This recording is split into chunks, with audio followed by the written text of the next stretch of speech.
জন্মের পর থেকে পৃথিবীর আলো না দেখলেও কোরআনের আলোয় আলোকিত আলামিন ও ফয়সাল শুনে শুনে পবিত্র কোরআন মুখস্থ করেছেন। তাদের সুরেলা কণ্ঠের কোরআন তেলাওয়াত সবাইকে মুগ্ধ করে। অল্প বয়সে বাবাকে হারিয়ে আশ্রয় নেয় এতিমখানা মাদ্রাসায়।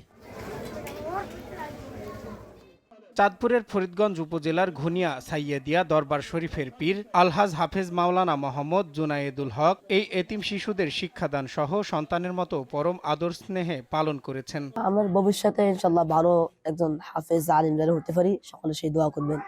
এতিমখানা থেকে নিয়মিত কোরআন পড়েন জন্মান্ধ এই দুই হাফেজ। মসজিদে জামাতে নামাজ আদায় করেন সবাই একসঙ্গে। হাফেজ ফয়সাল লেখাপড়ায় অনেক ভালো বলে জানান তার সহপাঠীরা। ফয়সাল আমাদের সহপাঠী, আমরা অনেক খুশি যে সে আমাদের মাদ্রাসা থেকে চট্টগ্রাম দিয়ে দ্বিতীয় স্থান অর্জন করেছে। আল্লাহ যেন তাকে অনেক উচ্চ স্থানে নিয়ে পৌঁছায়। আমাদের অন্ধ ফয়সাল অনেক ভালো কোরআন তেলাওয়াত করে, আমাদের সাথে থাকে, সে অনেক ভালো কোরআন তেলাওয়াত করেছে। থানা থেকে জেলা বিভাগ, জেলা থেকে বিভাগ পর্যন্ত গেছে। শিক্ষকরা একটি আয়াত বলে দেওয়ার পর সেটি শুনে মুখস্থ করেন তারা। এই দুই হাফেজের মতো এই বছরও এই এতিমখানা থেকে 40 জন শিক্ষার্থী হিফজ শেষ করেছেন বলে জানান প্রতিষ্ঠানের প্রধান শিক্ষক।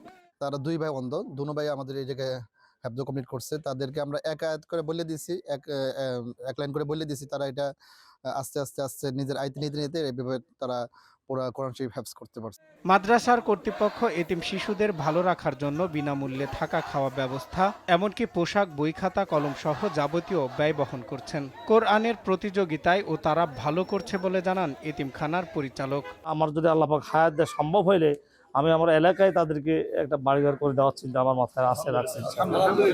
একজনকে আমরা এখানে শিক্ষকতার সুযোগ দিয়ে দিচ্ছি। আল্লাহ শুধু দুটি চোখ তাদেরকে দেয় না, আর সকল কিছু আল্লাহ পাক তাদেরকে দিয়েছে। জন্মান্ধ এই দুই কোরআনের পাখি চাঁদপুরের শাহরাস্তি উপজেলার কিশোরাঙ্গা গ্রামের মৃত মোখলেছুর রহমানের ছেলে। সজল বিশ্বাস, নিউজ ডেস্ক, দেশ টিভি।